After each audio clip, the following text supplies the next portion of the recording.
Vale, corten.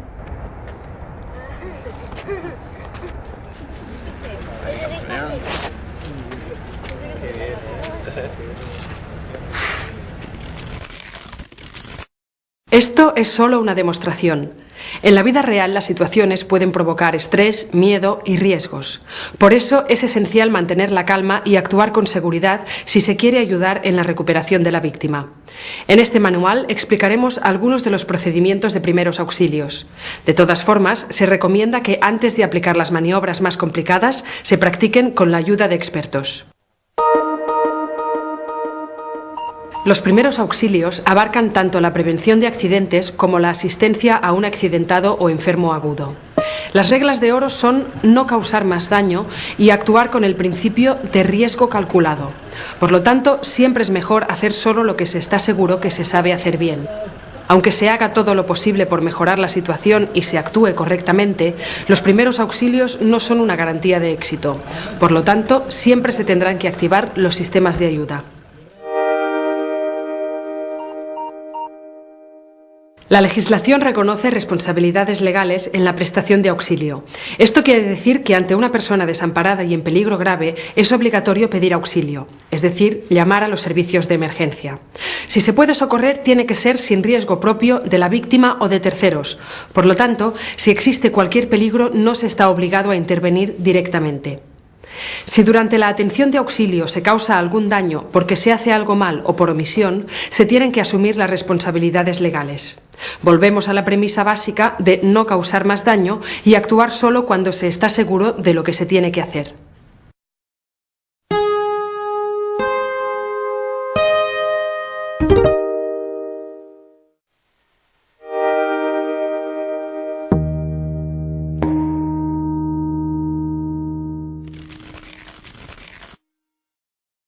En cualquier situación que requiera primeros auxilios, se tiene que seguir una pauta general de actuación ante emergencias llamada PAS: proteger, avisar y socorrer.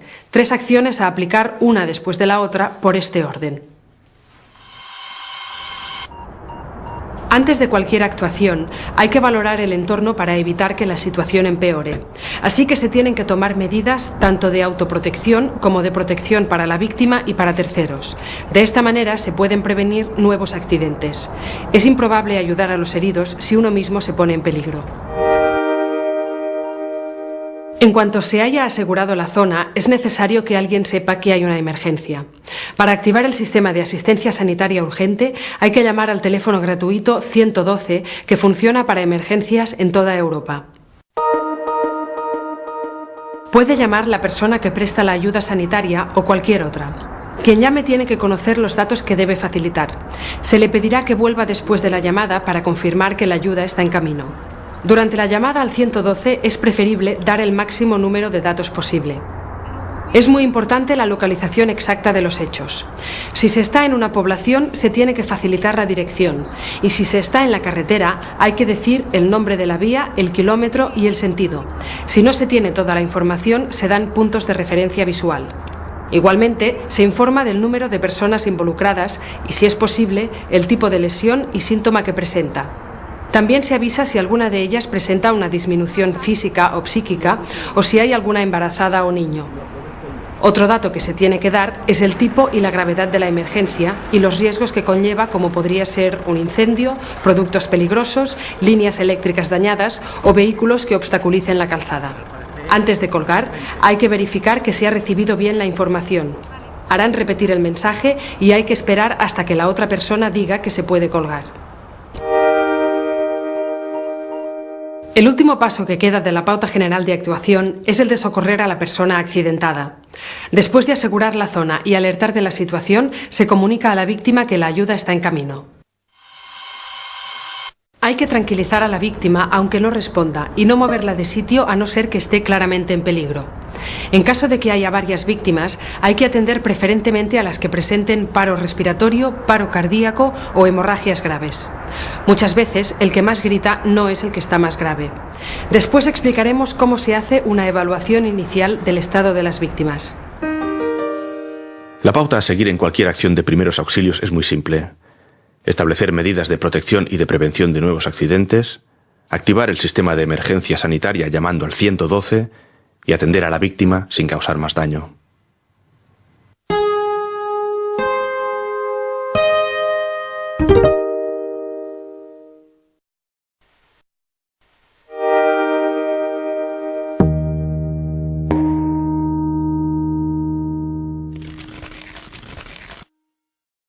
Algunas situaciones de emergencia comportan un alto riesgo vital. Son aquellas en que se puede detener la respiración o la circulación de la sangre. En estos casos, las personas más próximas tienen que actuar de inmediato para garantizar que estas funciones continúen aunque la persona esté inconsciente. Para poder dar soporte vital básico es esencial conocer bien el proceso. Así que si hay alguna maniobra que no se domina, es mejor pedir ayuda directamente.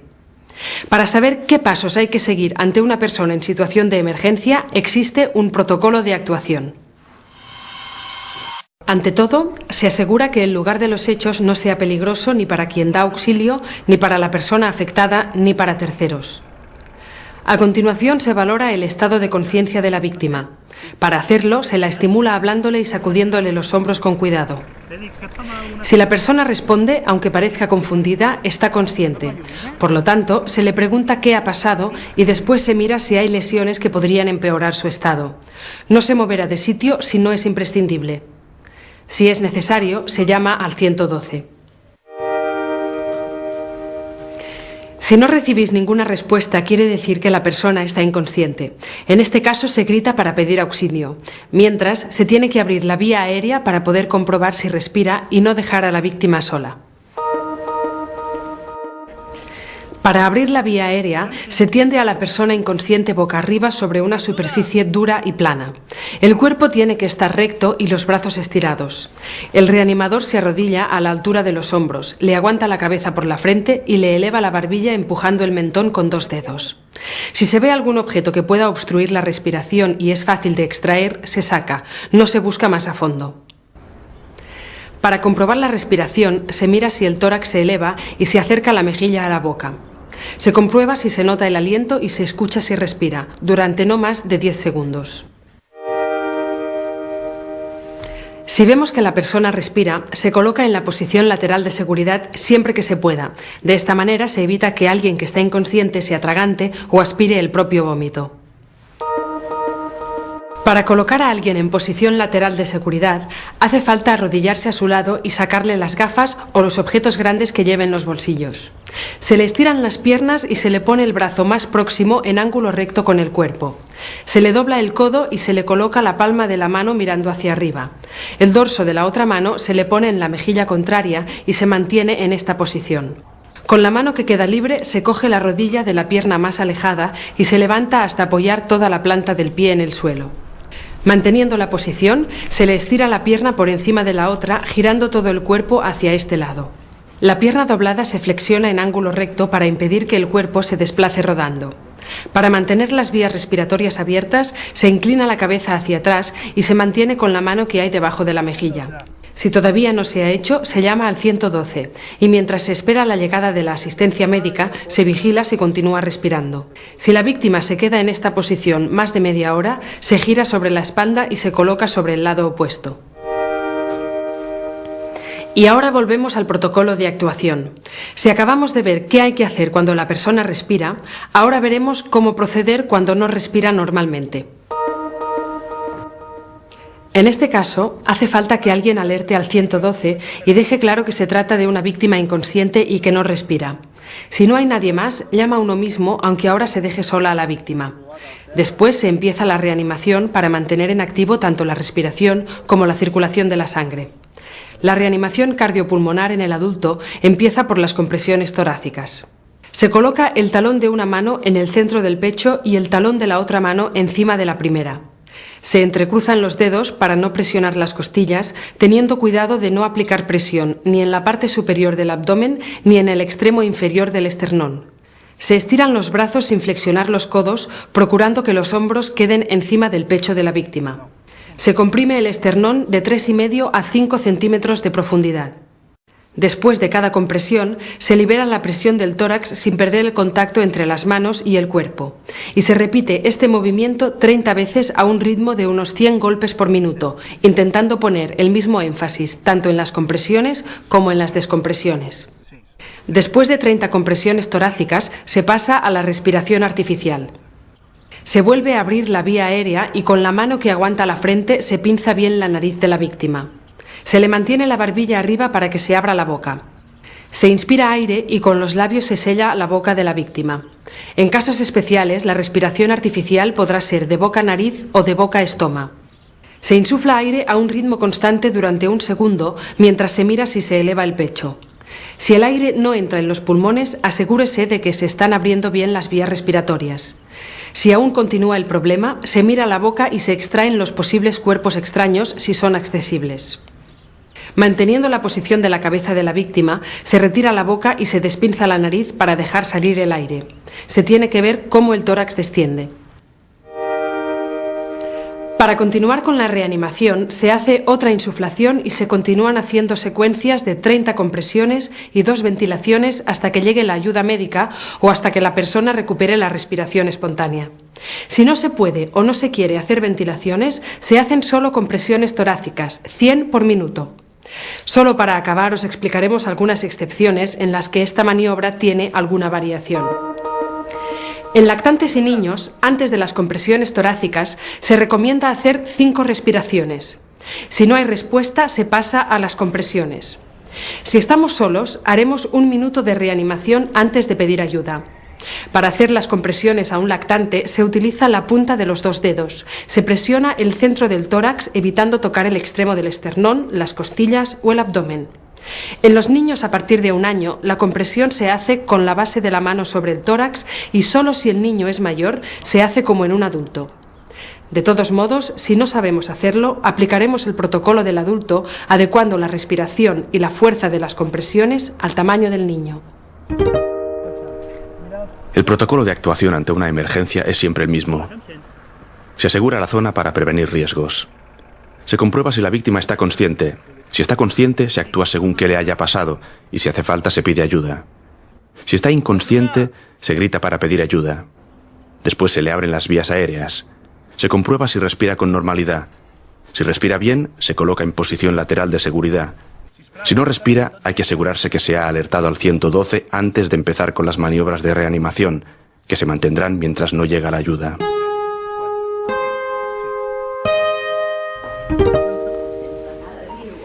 Uno de los casos donde se puede llevar a cabo el soporte vital básico es ante un atragantamiento u obstrucción de la vía aérea. Ello suele pasar en situaciones tan habituales como en una comida o en un juego infantil, cuando pequeños objetos o alimentos entran en las vías respiratorias.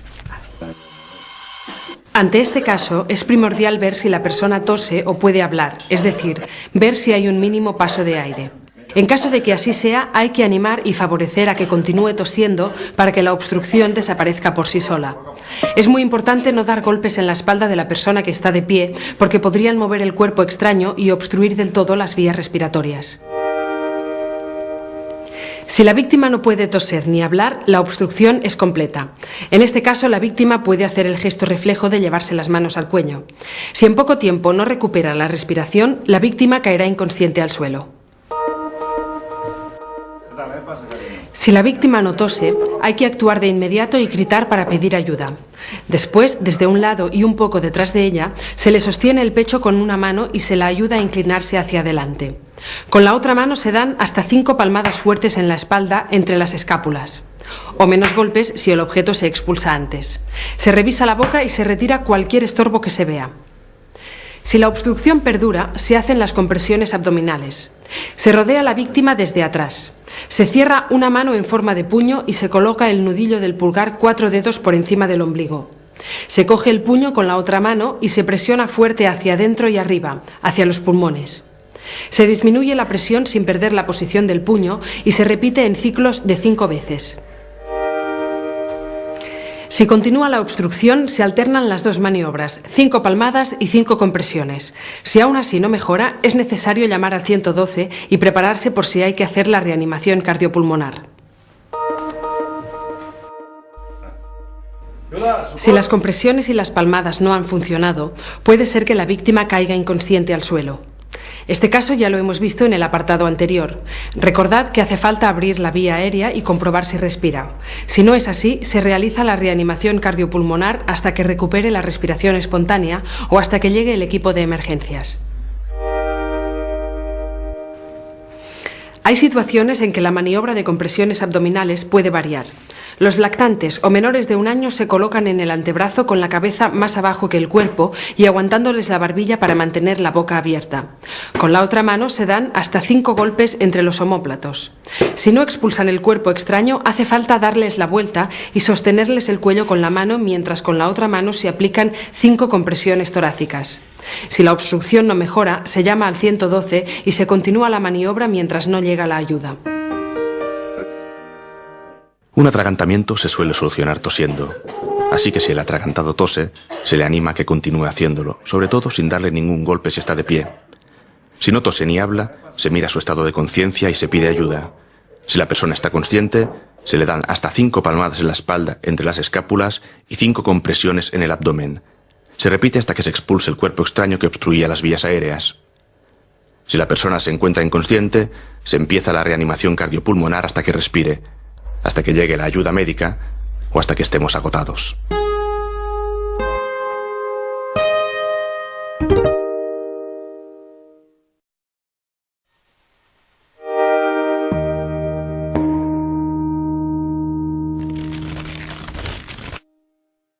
Los accidentes cardiovasculares suelen ocurrir a personas de edad avanzada con hipertensión o con alteraciones circulatorias.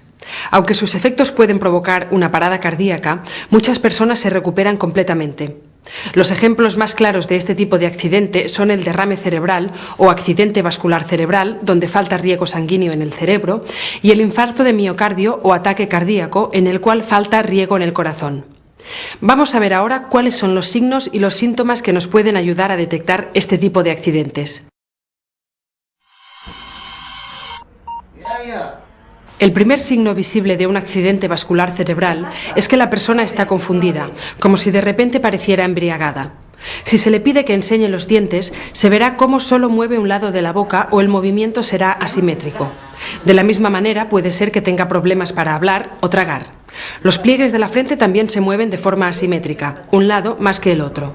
Es posible que le cueste mover las extremidades o que tenga un fuerte dolor de cabeza. El ataque cardíaco se manifiesta sobre todo por un dolor en el pecho normalmente intenso y largo que puede pasar a los brazos, espalda y mandíbula. Es como si un puño comprimiera el corazón. El dolor puede ir acompañado de sudor frío, palidez, palpitaciones y dificultad para respirar. En algún caso también puede haber mareo o vómitos. Aún así, puede haber infartos que se manifiesten de una forma diferente o incluso sin dolor, pero no son los casos más comunes. Tanto el derrame cerebral como el infarto de miocardio son urgencias médicas, es decir, requieren atención sanitaria inmediata. Es importante saber reconocerlos para pedir ayuda a tiempo. En el capítulo de soporte vital básico se explican las maniobras a seguir ante estos casos.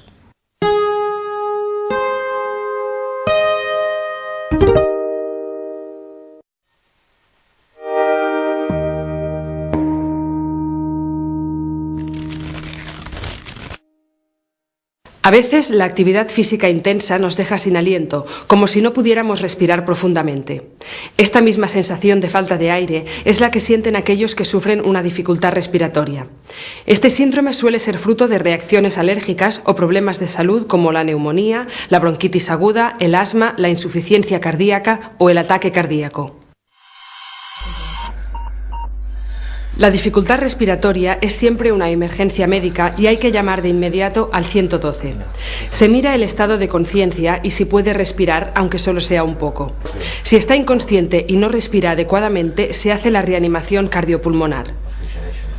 Si respira, se le afloja la ropa o los objetos ajustados para liberar cualquier presión al cuerpo y se le proporciona espacio. Si hay más gente, se pide que se alejen y si hay ventanas, se abren para que entre el aire. Si la víctima tiene prescritos medicamentos como el oxígeno o un inhalador, se le puede ayudar a administrárselos. Es decir, hay que buscar el medicamento, pero no aplicárselo sin indicación previa. No se le puede dar de comer ni de beber. Como hemos visto, mientras se espera, la víctima se coloca semisentada. Aunque la respiración de la persona deje de silbar, no significa que esté mejorando. Por lo tanto, hay que quedarse con ella hasta que llegue la asistencia médica. Repasemos. Hay que llamar al 112 antes de atender a una dificultad respiratoria. Si la víctima está inconsciente y no respira, se hace la reanimación. Si respira y está consciente, se le aflojan posibles presiones y se airea el espacio de los alrededores. Si tiene medicamentos recetados, se le puede ayudar a administrarlos y se coloca en posición semisentada para que respire bien. Hay que vigilar su respiración hasta que llegue la asistencia médica.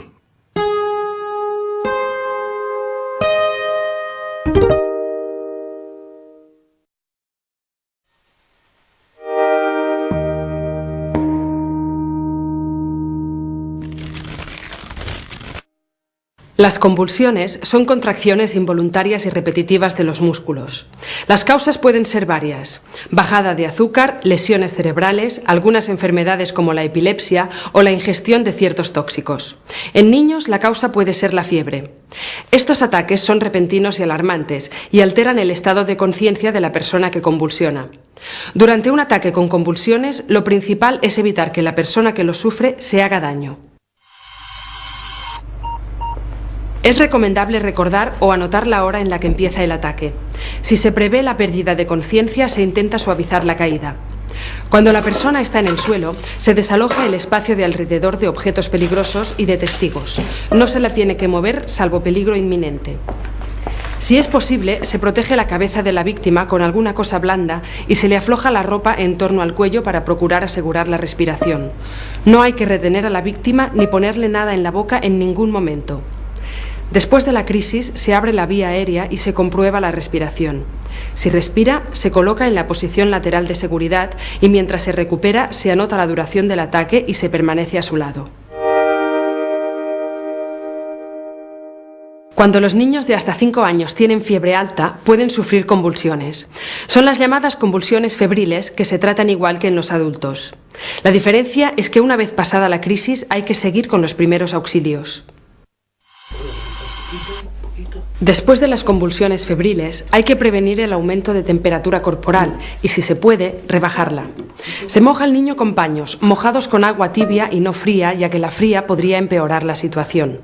Si el pediatra le ha asignado algún tratamiento, hay que continuar administrándoselo. En algunos casos, después de una crisis con convulsiones, habrá que llamar al 112.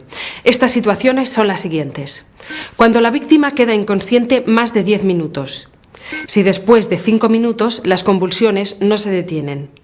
Cuando es la primera crisis que sufre la persona o ya ha tenido varias el mismo día. Si la víctima no sabe por qué razón ha podido sufrir el ataque. Y siempre que hayan sido convulsiones no febriles en un niño. Ante un ataque de convulsiones, es importante anotar los tiempos de duración para saber si hay que llamar al 112. Si se presencia la caída, se intenta suavizar y se despeja el espacio del entorno. Si se puede, se protege la cabeza y se aflojan las piezas de alrededor del cuello. Después del ataque, se coloca en posición lateral de seguridad y cuando recupere la conciencia, se controla su estado. Si son convulsiones febriles, hay que bajar la temperatura en agua tibia, no fría.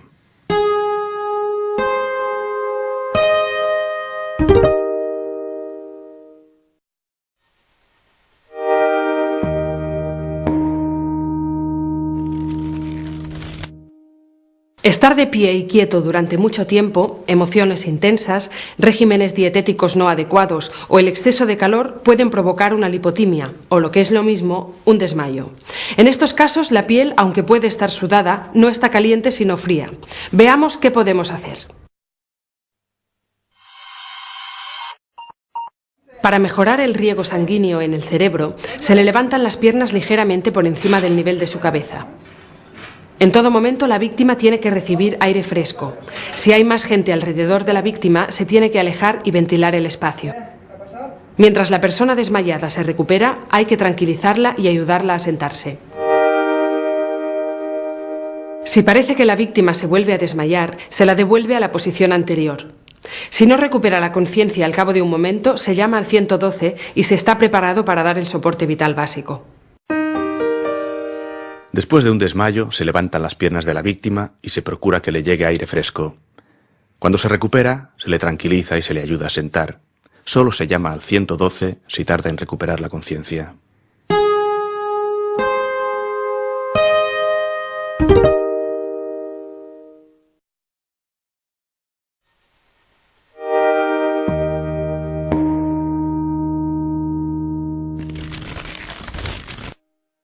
Uno de los accidentes que casi todos hemos sufrido son las heridas, ya sea en forma de rasguños, cortes o contusiones.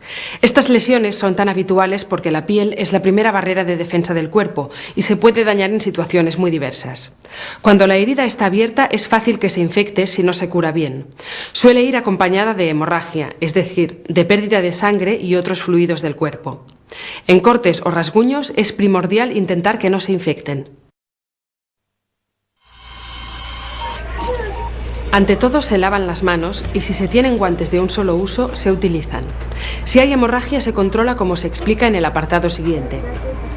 Si la herida está sucia, se pone bajo el agua corriente para limpiarla. Se seca con una gasa y se cubre con una gasa estéril. Se limpia la zona de los alrededores de la herida con agua y jabón. Después se seca y si hace falta, se pone un apósito. Si la persona afectada no se ha vacunado nunca, no está segura de las dosis que ha recibido o hace más de 10 años de la última vacuna, es mejor que vaya a un centro sanitario para ver si le hace falta la vacuna del tétanos. También se tiene que ir al centro sanitario si la hemorragia no se detiene, si tiene algún cuerpo extraño incrustado, si ha sido a consecuencia de un mordisco o si se ha infectado. Un corte o un rasguño se tiene que tratar con las manos bien limpias o guantes de un solo uso. Se controla la hemorragia. Se lava la herida solo con agua. Después se limpia los alrededores con jabón y se cubre con un apósito.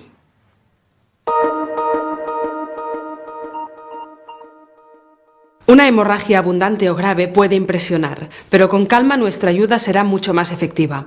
Veamos cuáles son los pasos a seguir en estos casos. Ante todo, es mejor prevenir y ponerse guantes de un solo uso si se tienen. Si es necesario, se saca o se corta la ropa para dejar la herida a la vista.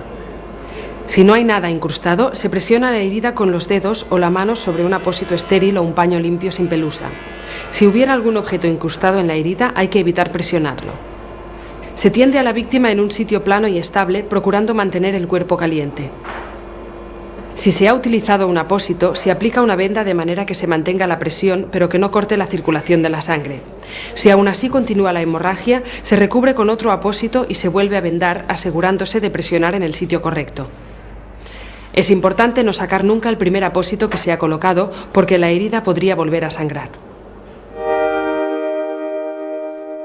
También es necesario que la víctima no beba, fume o coma, ya que podría empeorar su situación. Para terminar, se llama al 112 si no se ha hecho antes y se vigila a la víctima hasta que llegue la ayuda médica. Recordemos que se recomienda tratar las hemorragias con guantes. La manera de hacerlo es la siguiente: apartar la ropa para dejar la herida visible, presionar el origen de la sangre con un apósito, tender a la víctima en un sitio plano y estable, mantenerle la temperatura corporal, vendar la zona manteniendo la presión y finalmente llamar al 112. Finalmente hablaremos de un tipo de hemorragia muy común, la hemorragia nasal. Normalmente es resultado de un golpe, de estornudar o de sonarse y suele detenerse fácilmente. Se recomienda sentar a la víctima para que incline la cabeza hacia adelante y así se drene la sangre de los orificios nasales. Si se inclina la cabeza hacia atrás, la sangre podría bajar por la garganta y provocarle vómitos. Se indica a la víctima que respire por la boca y se pince la nariz con los dedos justo por debajo de la parte dura. Se le da un pañuelo limpio y se le pide que no intente hablar, tragar, toser, escupir o inhalar. Al cabo de 10 minutos ya se puede liberar la nariz. Cuando se haya parado la hemorragia y sin mover la posición de la cabeza, se limpia alrededor de la nariz. Para terminar, se avisa a la víctima que tendrá que quedarse quieta durante un par de horas. Para evitar que la hemorragia se repita, se le recomienda no hacer esfuerzos ni sonarse la nariz. Así pues, tal como hemos visto, la hemorragia nasal se trata así. inclinando la cabeza adelante y no hacia atrás, presionando la nariz con los dedos. Se despinza después de 10 minutos. Se limpia el contorno de la nariz y se recomienda a la víctima que se quede quieta un par de horas.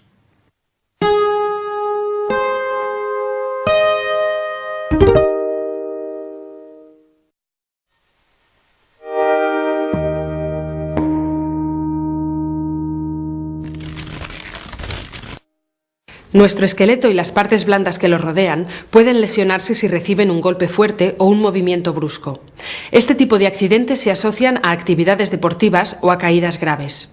A veces es difícil ver si la lesión es una fractura del hueso o si es una distensión o esguince, que es el resultado de estirar demasiado los ligamentos, músculos o tendones. En todos los casos suele haber dolor y dificultad para mover la zona, hinchazón y hematoma. Pero en fracturas, además, se puede ver el miembro deformado o torcido y si se toca, se puede notar un crujido. En cualquier caso, si hay alguna duda de qué es, se tratará siempre como una fractura. En primeros auxilios, las distensiones y esguinces se tratan de la misma manera. Se pide a la persona lesionada que se siente o se tienda para mantener la parte afectada en una posición que le resulte cómoda y que esté al alcance. Si el accidente acaba de ocurrir, se enfría la zona con hielo protegido o compresas frías. El frío ayudará a calmar el dolor y a reducir la hinchazón y el hematoma. Para terminar, la parte lesionada se deja en una posición elevada. De esta manera se reduce el flujo de sangre que podría inflamarla todavía más. La víctima tendrá que hacer reposo y visitar a un médico. Si el dolor continúa siendo intenso o si no puede mover la zona afectada, tendrá que ir al hospital. Distensiones y esguinces pueden tratarse en principio de la misma manera. Se mantiene en reposo la zona del cuerpo lesionada, se pone hielo protegido o, si no disponemos de él, un paño mojado con agua fría. Y para terminar, se coloca la parte lesionada a mayor altura.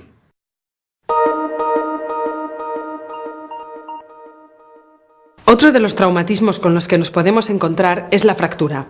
Cuando es el hueso y no el músculo el que se rompe o se fisura, el objetivo principal es inmovilizarlo y conseguir el traslado al hospital. Hasta que la lesión no esté inmovilizada, no se podrá mover a la víctima de sitio excepto en caso de peligro.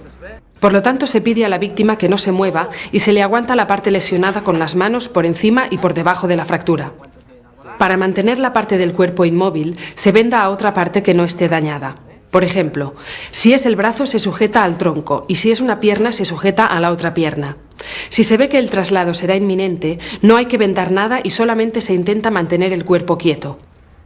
Como es posible que después anestesien a la persona lesionada, no se le puede permitir que coma, ni beba, ni fume.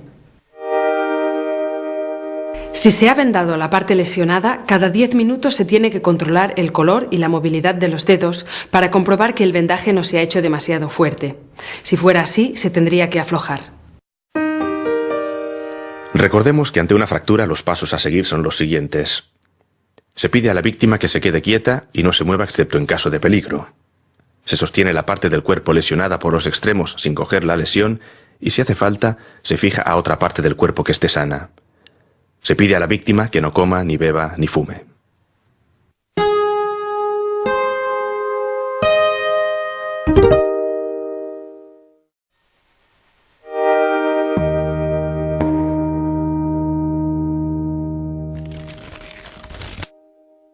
El frío intenso o el calor extremo son factores medioambientales que pueden causar lesiones.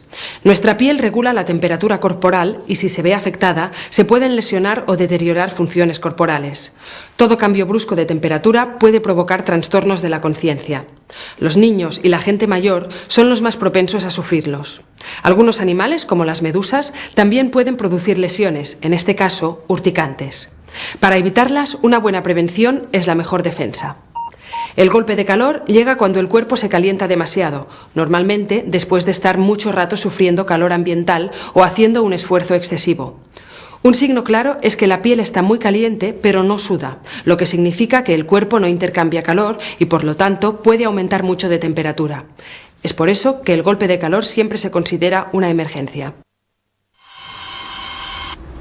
Es básico refrescar a la víctima poniéndola en un lugar fresco y quitarle la ropa. Se llama al 112 tan pronto como se pueda porque el golpe de calor puede llegar a dejar inconsciente. Se acomoda a la víctima y se la envuelve con una sábana que mantendremos húmeda hasta que le baje la temperatura a 37,5 grados. Si no se tiene una sábana a mano, se abanica o se moja con una esponja. Cuando la temperatura baja, se cambia la sábana húmeda por otra seca. Se va vigilando el termómetro y la respiración hasta que llegue la ayuda sanitaria. Si la temperatura vuelve a subir, se repite la acción y si la víctima pierde el conocimiento y la respiración, se dispone a la reanimación cardiopulmonar. Después de un golpe de calor, es esencial llevar a la víctima a un sitio fresco y llamar al 112. Se acomoda y se cubre con una sábana que mantendremos fría y mojada.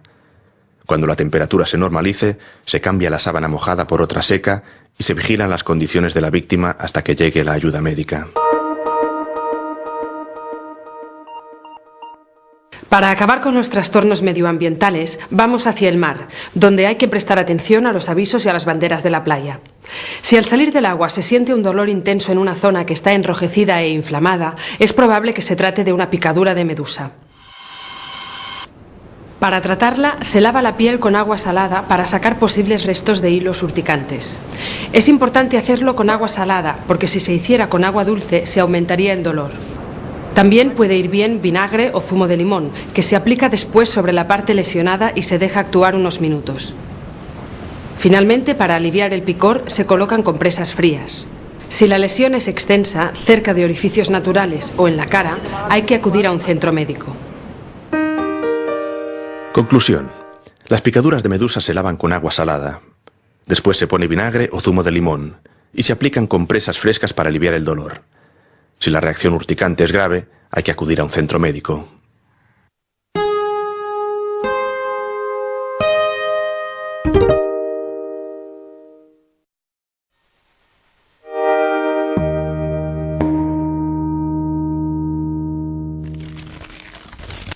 Las quemaduras se pueden producir por contacto con el fuego o a causa de acciones tan habituales como exponerse al sol.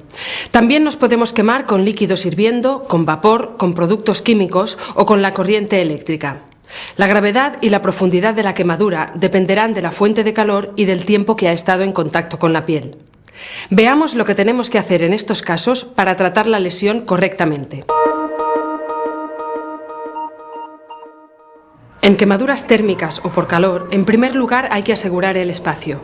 Después se acomoda la víctima y se moja la quemadura con agua fresca hasta que pase el dolor. Nunca se deben aplicar pomadas ni cremas, ni tocar la zona o abrir las ampollas, ya que se puede infectar la piel. Antes de que se inflame, se tendrán que quitar joyas, relojes, cinturones o ropa ajustada para que no presione la zona. No se ha de retirar nada que haya quedado adherido en la quemadura o necesite maniobras, porque podría empeorar la situación. Para impedir infecciones, habrá que cubrir la quemadura y el área circundante con gasas estériles. Nunca con vendas adhesivas ni esparadrapo que esté en contacto con la piel, porque podrían empeorar la lesión.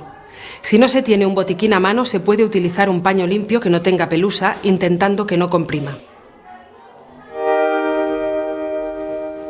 En quemaduras leves, cuando se haya tratado la lesión, es conveniente acudir al centro de salud. En el caso de quemaduras graves se llama al 112 mientras se refresca la lesión.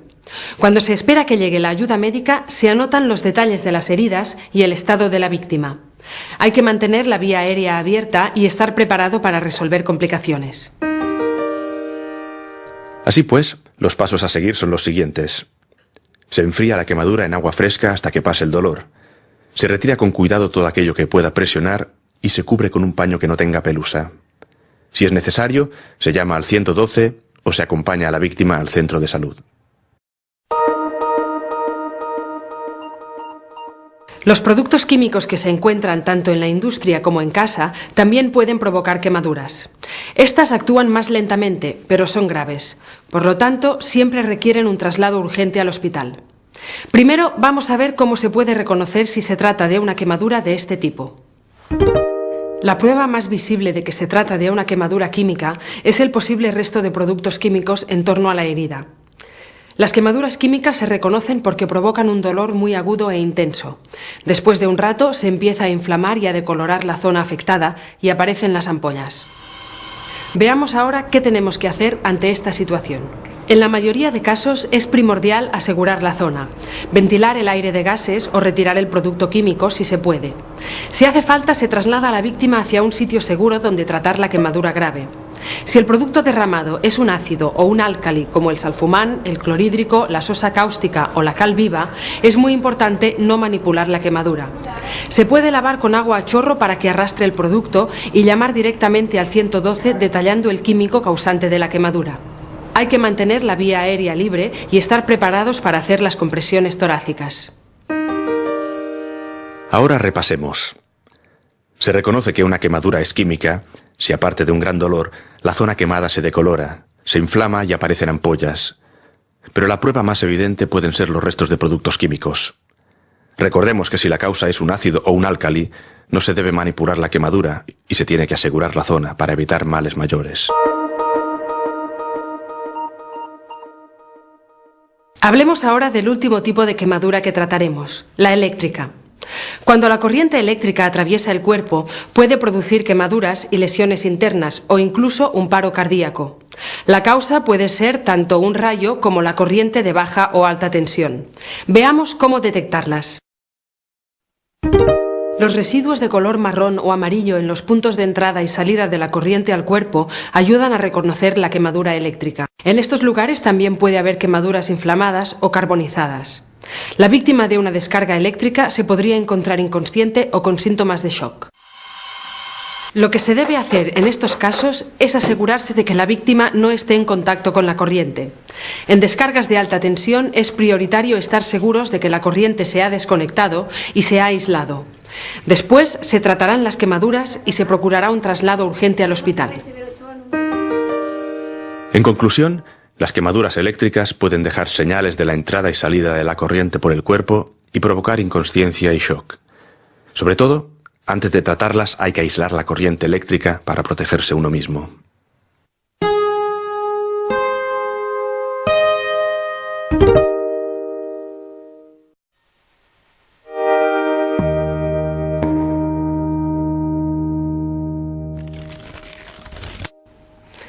La intoxicación o envenenamiento puede ser resultado de ingerir sustancias tóxicas como por ejemplo drogas, alcohol, alimentos en mal estado o productos químicos.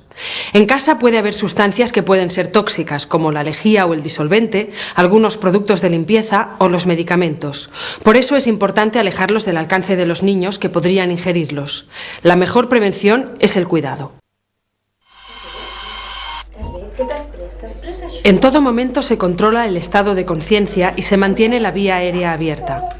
Si la víctima está consciente, se le pregunta qué ha tomado, a qué hora y qué cantidad. Se intenta tranquilizarla mientras se coloca en una postura que le sea cómoda. Se llama al 112 para pedir un traslado urgente al hospital y se especifica el producto que ha ingerido. En ningún caso se inducirá al vómito, pero si vomita se guardará una muestra para dar al personal de emergencias. Finalmente, también se entregan los envases vacíos que puedan ayudar a identificar el producto y así dar el tratamiento más adecuado. También nos podemos informar sobre qué hacer en el teléfono de urgencias toxicológicas. En este tipo de intoxicaciones, el procedimiento es el siguiente. Preguntar qué se ha tomado y buscar el envase de dónde provenía. Calmar y acomodar a la víctima. Llamar al 112, los envases vacíos o vómito, si es espontáneo, se entregan al equipo de emergencia.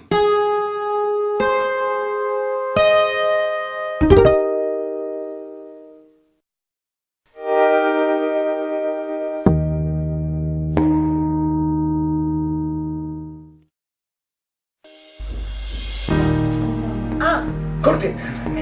Pero tienen que venir para aquí, ¿eh?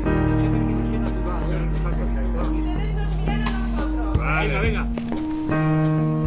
Us veig tot el rato. Sigan caminando un poquito. Hasta que va a aparecer yo un capuchino con la gorra esta. Para.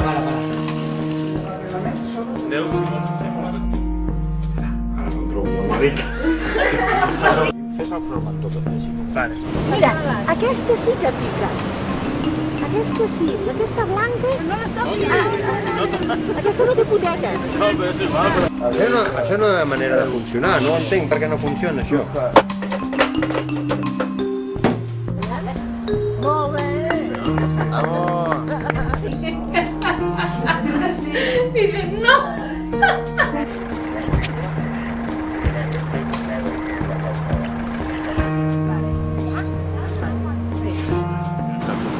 Ai, ai, ai, ai. Più che antica. Più che antica.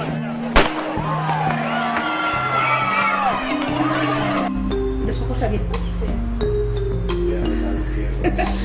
I com el mateix que hem fet ara. Acció.